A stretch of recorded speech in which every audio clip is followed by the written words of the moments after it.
All right, so let's look at the Wellington Fund's only 3 unique, statistically relevant 30-year rolling periods. That's it. I don't get, oh my goodness, it's just some trolls. I love them. They crack me up. So keep trolling people because they can't think outside the box. It's actually pretty sad. They actually don't like Christians. That's a fact. And so they're like, but. All right. So again, for the trolls out there, and you know who you are, God bless you, man. You cannot use 30-year rolling periods that have a similarity of 29 years, 28 years, 27 years with any statistical sense. It makes no sense. There's no statistical variation there. Again, for the love of me, I don't get how people don't understand this. Well, let's just look at the spreadsheet I created. It's real simple. This is so easy that even a troll can understand this. Wellington Fund started in 1929. We're only going to start with 1930, all right, just for simplicity. I want a full year. It is now 2021. We only have 3 completely unique 30-year periods of Wellington. That's it. So all these 30-year rolling periods, they say, oh, well, 1930 to 1959, 1931 to 1960, 1932 to 1961, they have so much similarities in those returns that is not statistically relevant. It doesn't mean anything. It's a meaningless observation. Why can't I just, how can I reach these kids? That's what Cartman says when he's in the Latino area trying to get the kids to go to school. It's actually funny. Anyway, how can I reach these kids? All right, so 1930 to 1959 is one 30-year period of Wellington. I call it rolling because everyone else sits there and says, we got all these different rolling periods. I don't care what you call it. The facts are they're statistically irrelevant. We only got 3 incidences of 30-year time periods in Wellington Fund. That's it. And we had, 1.5 for Wellesley. 1960 to 1989, 1990 to 2019. That's it. All right, so just for the trolls out there, we take 1930 to 1959. There are 30 years in there. All right, that's pretty easy to figure out. We take 1931 to 1960. There are 30 years in there. Every single year is the same except for 1960. Every single year is the same except for 1960. That means of the 30 events, we have 29 that are similar or the exact same and 1 that is unique. So we take 1, divided that by 30. We got 3.3% non-correlation. That's it in terms of the exact events. That is completely statistically irrelevant in terms of how you can take this data and extrapolate it forward. Now, I had written a book, my friends, on Wellington Fund. All right, so I like the Wellington Fund. I don't think you should see, and this is why I can't stand the Dave Ramseys and the people of the Vanguard who uses historical rates of return going forward because they're using it based on averages that are just not relevant to the future. It could be, but you can't say with any kind of statistical probability that we just don't know, man. So you've got to concoct your own average rates of return and standard deviation. And again, for stocks, for a 70, what do I got for, hold on, let me find out what I got.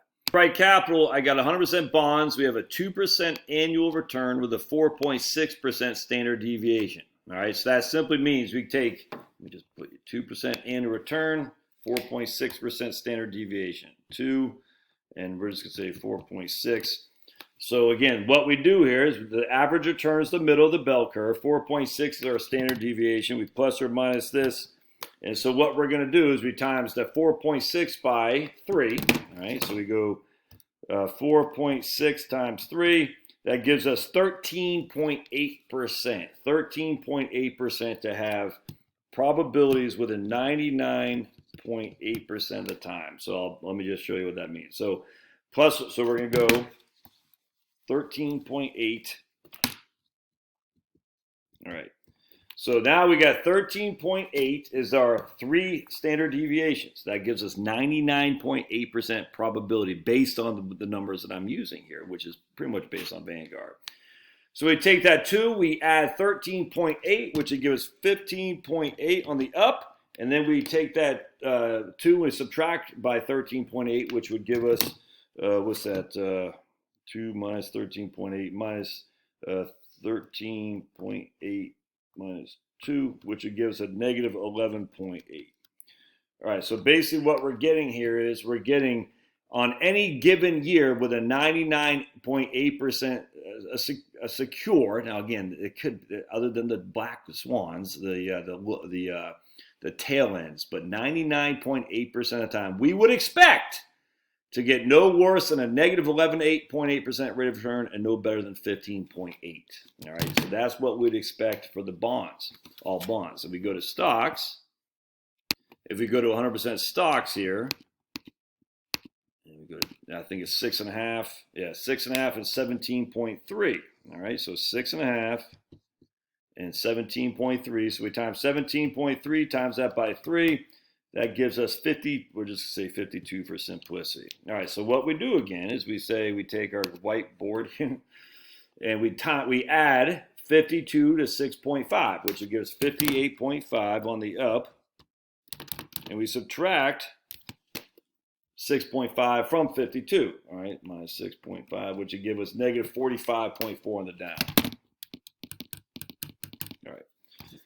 So if 100% stocks, you have a 45% loss on any given year and a 58.5% gain on any given year with a 99.8% of probability. 99.8.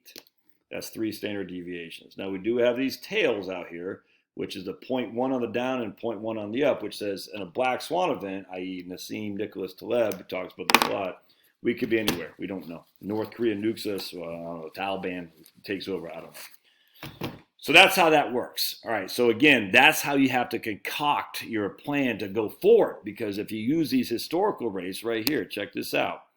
So I'm going to show you the spreadsheet I created, and here's a Wellington historically, going back to 1929, and we're going to come here, and our historical rate of return is 9.31 with a standard deviation of 13. All right, well, that's good. So 9.31 with a standard deviation of 13 historically. Should you use that? No, you should not. So what we're going to do is we go from 1930 to 1959. There's 8.5 and 17. 8.5 and 17. Actually, let me do this a little bit differently, actually, because we got 9.31 and 13. All right, and we go to the first true 30-year rolling return is 8.5 and 6. We're just going to say 16.6. All right, go to the next 30-year time frame. Again, we only have 3 unique ones. And it's 9.3 and 12. 9.3 and 12. Go to the next 30-year time frame is 10.1 and 11. 10 and 11. So you can see the standard deviations have dropped significantly from 16.6 to 11.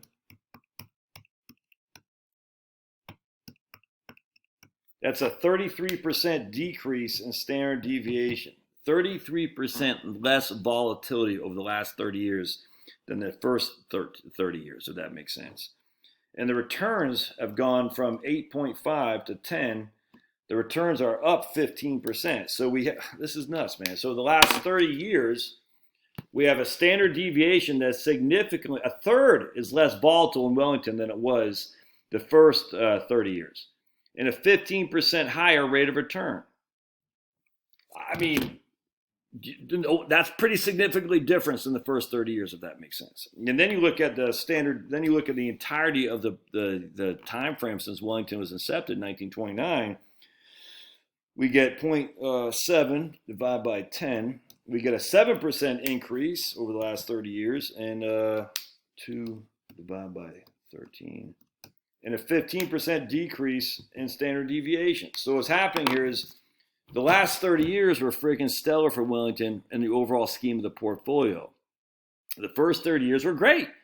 Had lower returns and higher standard deviations, higher volatility, higher risk. The next 30 years were good. 9.3 rate of return with 12 standard deviation. And the next 30 years are freaking stellar. 10% with 11% standard deviation. I just don't think you should use that. And I don't think you should use the historical metrics at all, because if that doesn't come true, you can see that the market over the last basically 60 years has been progressively getting better. Does that mean it's going to continue? I don't think so. I think it's going to go back to where a significantly lower. Schwab seems to agree with that now. Vanguard has been saying this for many years. Can't stand Jeremy Grantham over at GMO, but they've been talking crap on the markets for years and years and years. They've been wrong. But one of these times, they're going to be right, like Schiller. You know what I'm saying? The Irrational Exuberance, which is his book, just happened to come out in March of 2000, right when the irrationalexuberance.com bubble burst. Luck? Yeah. Anyway, so let's check. All right, so here's Wright Capital, and we're going to look at this is pretty much a Wellington fund. I'm only giving you 5.5% rate of return with an 11.7% standard deviation. So remember, in the last 30 years, you got a 10% rate of return with an 11% standard deviation. I'm giving you basically half the rate of return with a little bit higher of a standard deviation. Again, volatility, standard deviation, really all we really care about is downside risk. Which means on any given year, you could have, would take our trusty 5.5 and 11.7. We're just going to round up to 12 for simplicity. So on any given year, and what I am projecting for a fund like the Wellington Fund, 5.5 is your average rate of return with a 12% standard deviation. 12 times 3 is 36. So you could have 41.5 or negative 31.5. So on any given year with my projections, with a 99.8% probability, you would have a positive rate of return of 41% or a negative rate of return of 31.5, which is significantly different than Wellington has done over the last 30 years. Much lower rates of return and not much higher with standard deviation, but higher nonetheless. And that's why you just got to use these numbers to say, hey, that works better for me, because if you make this good on this end, you're probably going to be okay. Now, I don't know. We could go into Japan mode. And this is another thing that drives me crazy about these rolling rates of return, man. I guess some idiots would say, look, the trajectory has been higher returns and lower volatility. I'm just like, okay. And so they could, the first 30 years for Wellington, the second, the third. So the next 30 years should be even better. Maybe. I wouldn't gamble on that for sure. I would err on the side of caution. Why? Because historically, we are the one-off in America. The last 100 years was a one-off. Actually, in particular, the last 60 years. I just don't get why people don't get this, man. It's nuts to me. Anyway, so proceed with caution. Err on the side of pessimism. And if things go better, be grateful. Prepare for the worst, but pray for the best. That's what you do. All right, love your thoughts. We'll see you